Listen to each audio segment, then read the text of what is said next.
So, a lot of people in Southern California are experiencing massive losses. We know that our friend Cameron is safe. It sounds like his place is safe, though he can't go back due to the air quality. But that's great. But I want to talk a little bit more about the blame game and about being a human being. This is what the Palisades looks like now, a part of it that's not burning, that's all gone. Many celebrities, names you know, have lost their houses, and no one should cheer that. I've seen leftist chair James Woods losing his house, and people on our side cheering that Mark Hamill lost his house. That is not how you human, okay? That's not how you human. Let's listen to Gavin Newsom, or should I say Gavin Newscum. We're in the public safety phase. I hate to even ask this question, but the president-elect chose to attack you, blame you for this. One can't even respond to it. I mean, people are literally fleeing. People have lost their lives. Kids lost their schools. Families completely torn asunder. Churches burned down. This guy wanted to politicize it. I have a lot of thoughts, and I know what I want to say. I won't. I stood next to a president of the United States of America today, and I was proud to be with Joe Biden. And he had the backs of every single person in this community. He didn't play politics, didn't try to divide any of us. So basically, the governor of California, who put the life of a stupid fish in front of the lives and of his constituents, is throwing the mayor of LA and the DEI hired fire chief under the bus. Let's see how Karen Bass handled it. Do you owe citizens an apology for being absent while their homes were burning? Do you regret cutting the fire department budget by millions of dollars, Madam Mayor?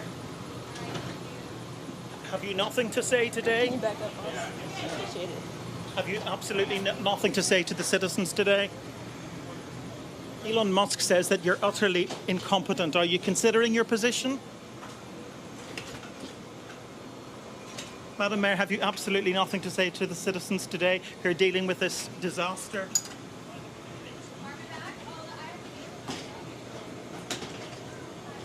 No apology for them? Do you think you should have been visiting Ghana while this was unfolding back home?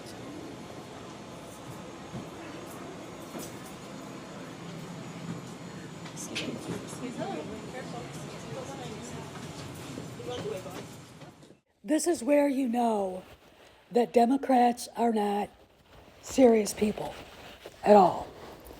And they should not be treated as serious people if this is how they lead their constituents, high and dry and suffering.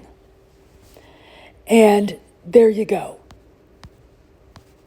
And here's the DEI fire chief and her deputy. Super inspired. She took time out of her already busy schedule to tell us about her vision for the department's future, one that includes a 3-year strategic plan to increase diversity. People ask me, well, what number are you looking for? I said, I'm not looking for a number. It's never enough. Out of 3,300 city firefighters, only 115 are women right now. She's already looking at ways to change that. She's quick to point out that doing so has a greater purpose, attracting the best and brightest for the job. They feel included, they feel valued, and they feel part of a cohesive team. The chief also checks another box when it comes to inclusivity and diversity at this department. She's a proud member of the LGBTQ community. That just kind of opens the door of people that thought, wow, I didn't even know that was you an want to opportunity. see somebody that responds to your house, your emergency, whether it's a medical call or a fire call, that looks like you. It gives that person a little bit more ease, knowing that somebody might understand their situation better. Is she strong enough to do this? Or you couldn't carry my husband out of a fire, which my response is, he got himself in the wrong place if I have to carry him out of a fire. Now we have the California State Assembly leader doing everything but answer questions, deny, talking about the fires, typical of the hapless, incompetent Democrat leadership in California. take a couple of questions. I do have to jump on a call here in a few minutes. With that, I mean, with what you just mentioned and kicked off here, is now the right time to have a special legislative session on allocating money to fight Trump in a way that you could already do without a special legislative session? So I'm here to address these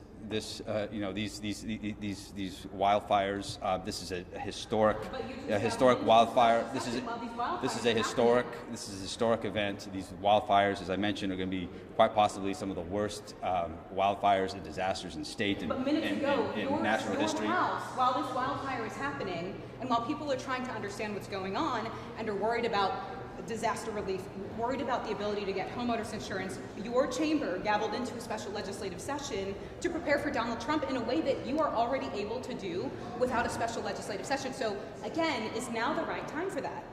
So certainly our focus right now is Speaker Ashley. At this moment, my colleagues and I, we are acting with great urgency to ensure that we're providing much needed relief to Angelenos, to ensure that we understand what it's going to take for this region to recover, and to support those that have been most impacted by this disaster. The response from our first responders has been unprecedented.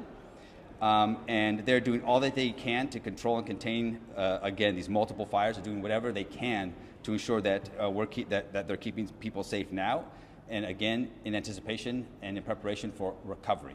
And as a state, as a legislature, we will do everything we can to support that recovery.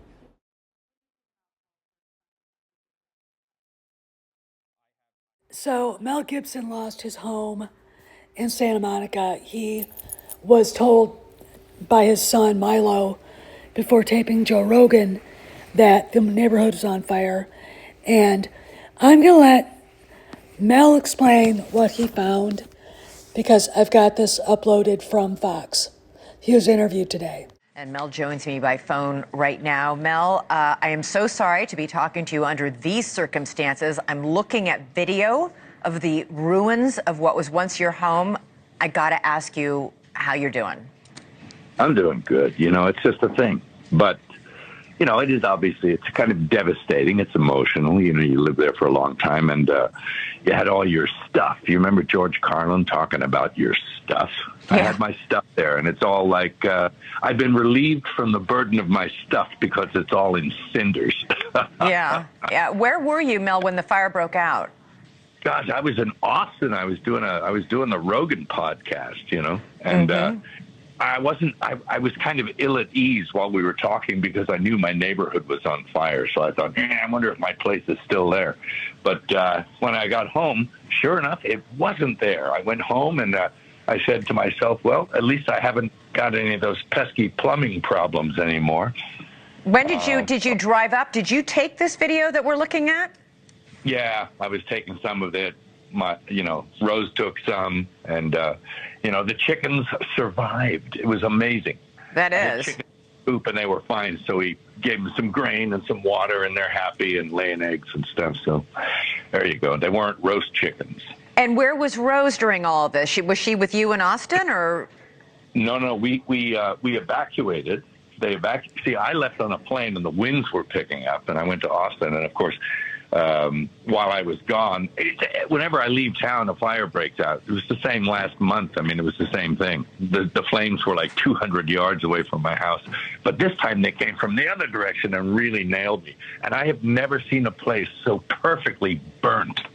It is like, it's kind of, you could put it in an urn, Yeah, there is nothing there. What about the rest of the neighborhood, Mel? Your neighbors, the people you've lived next to for quite some time, how did they fare? Yeah, some of the neighbors really got it hard. I know, Ed Harris, the actor who lives down the street, I think his place is gone, and many of my friends up and down the street. And it was kind of random. It wasn't every place, but it was quite a few places. There was a dozen places or so that were just non-existent. I mean, nothing but a chimney and a few roof tiles, and you dare not walk around for the nails and the whole deal. The vehicles were gone, everything. So James Woods was interviewed on Fox yesterday, I think, heartbroken over the house that he'd owned for years being gone. it's been very, I think, hard for, I think, people who don't live with that situation hanging over their heads to understand. And he was trolled horribly by leftists who don't understand that the fire doesn't care if you're a Democrat or a Republican. It's just going to burn you down. And it burned down 2 Democrats' houses, Mark Hamill and Jamie Lee Curtis. Okay, we can't act vindictive about this. Okay, I don't agree with how people are behaving right now. Be a human being. What's really interesting is both Polly at Latino Slant and Cameron have been saying that people who normally don't agree with each other are starting to have conversations, normal adult conversations. Martin Short, the comedian and actor, lost his house. And he seems like a pretty decent guy. I don't think he deserved it. This is just, look at that. And it's not just people's names that we know. It's people who are just normal people who live in California, who can't get their houses rebuilt. Henry Winkler has gone on the offensive going after what he thinks is a reason for it, and it's arsonists. And they've caught at least one guy trying to start a fire. Now, the rumor is the guy had a quote-unquote blowtorch, a UN debit card, and I can't remember what the other thing was. But he's not some punk kid, okay? And, I think a guy like Winkler has the right to be upset. All right, a guy like him who is not a Republican, who has mocked us, has a right to be upset, okay? Miles Teller lost his house. Great actor. I absolutely think he's the bomb. Adam Carolla lost his house. And they have means. The problem is, when they go to rebuild, what's the Coastal Commission going to do to them? Okay. And, here's the guy with the blowtorch and the UN debit card. What was he doing? And why was he here? Was he doing this on behest of some Mexican cartel looking to break into people's houses when they evacuated? Is that what this is about? And, the LA cops are saying he wasn't an arsonist. Okay, so why was he carrying a blowtorch? I don't get it. Anyway, Billy Crystal, great comedian, great actor, nice guy, lost his place that he had owned since 1979. He and his wife lived there since they bought it. Okay, this is sad. Okay, but what I want you guys to understand is that there's a human face to this, and if the person is a name you know, count him as just a number of how many people are in this situation you don't know. Okay? Because look at that. It's Dante's Inferno on steroids. It's even, in my opinion, almost worse because that doesn't seem like it's meaningless. And we know the Palisades fire started off a walking trail. And, there wasn't power lines near it. There wasn't a street where some, a guy tosses a cigarette out the window. It was just off the walking trail. So at least that could have been, and probably was, because it is being investigated, arson. So why don't the cops in LA do something about this? Why doesn't the California state government make it so these brush fires can't start by cleaning up the dead brush? Why don't they make sure the reservoirs are full like they were supposed to? They've taken hundreds of millions of dollars that were supposed to go to new reservoirs, and where'd it go, we don't know. All right. This is actually, in my opinion, an investigation that the federal government, under Kash Patel and the FBI and Pam Bondi should go through.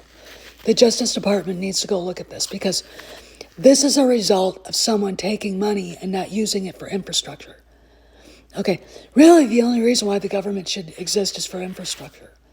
Okay, and for police departments and emergency and all the rest of that stuff, but none of the money that was deeded to make it so they could stop these things went to the things that needed to stop. Okay, and this is the Palisades, right here.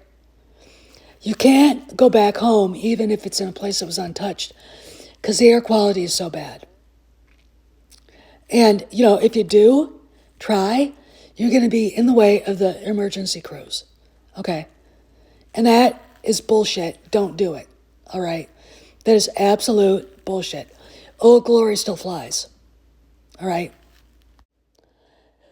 So, how do we handle it, and how do we go on? We have to take care of people who, in our own way, whether we pray for them, if that's all we can do, we do that. We send money. If we're there on the ground, we maybe volunteer to help out. And we don't forget anybody, whether they be in Western North Carolina or just some guy who works at a restaurant in Santa Monica, California, whose apartment burned down, who doesn't have any wherewithal. Okay? That's what we have to do. Because a lot of conversations that Californians have needed to have for a long time are starting to happen. And it takes something like this to occur to make that happen. So without further ado, I want you to listen to the words of personality and account Scott Skojak and what he has to say. This is important. I want to say something about the Los Angeles fires. Now, I don't think a single celebrity will ever see my video, but I'm going to say what I have to say anyway. Please pay attention to who defends you and who attacks you right now in your moment of grief. The very conservatives that many of you routinely mock, revile, and hate believe you have a right to protect the fruit of your labors, your home, and to use whatever wealth you have at your disposal to purchase additional help not available to others if you so choose. We believe you have a right to grieve your losses, even if you have more than we do. We don't envy your successes. We only hope to emulate them in our own lives to the extent that we can. We believe that just because you have great bounty doesn't mean you're somehow less than human, or that you don't feel what others feel when your homes and all the memories you made in them are tragically taken away. You're just people, just like us. You may be wealthy, you may be famous, you may even be out of touch with the trials and sufferings of the average person, but you aren't superhuman. Tragedy, suffering, and loss touch us all. If you've lost a great deal in these fires, I'm sorry for what you're going through. I hope that when you rebuild, and I know you will, because you didn't get to where you are because you lack grit, tenacity, or an indomitable spirit, that you will remember that we, conservatives, are not your enemies. The power brokers who put the ideology many of you have promoted before the well-being and good of the citizens of Los Angeles, those are your enemies. They are the ones who allowed this to happen to you and to your city. And I know you all know it. Please consider voting accordingly next time. We'd all like to get the old America back and make it together into something new and better than it's been in recent years. Wouldn't it be great if we could all be on the same side? These are wise words, and I think we all need to heed them. This reminds me a little bit of 9/11 in the aftermath. Pray for justice for the fact that California's leadership has been so incompetent and politicized, and pray that whoever started these fires, the ones that were started by humans, are prosecuted to the fullest. And if it comes to a federal investigation, pray that the investigators get down to the bottom of why this happened. So I want you all to have a happy Friday, and if you're in California, or like I said, Western North Carolina, God bless you. We've got your backs. See you around the galaxy.